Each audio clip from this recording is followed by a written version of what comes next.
Jovan Žujović rođen je u Brusnici 10. oktobra 1856. godine. Odrastao je u velikoj desetočlanoj porodici. Osnovnu školu završio u selu Nemenikuće kod Kosmaja. Vrlo rano se pokazalo da je Jovan talentovaniji i napredniji od svojih vršnjaka. Uvidevši sinovljev talenat, otac ga šalje za Beograd gde upisuje gimnaziju. Nakon uspešno završene srednje škole upisuje veliku školu, prirodno-matematički odsek.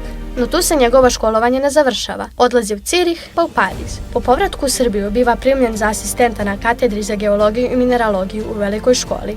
Bio je profesor koji se svim svojim bićem trudio da zainteresuje one koje podučava. Organizovao je mnogobrojne ekskurzije i poduhvate istraživačkog tipa. Jovan stiče zvanje redovnog univerzitetskog profesora 1883. godine. 2 puta je bio izabran za ministra.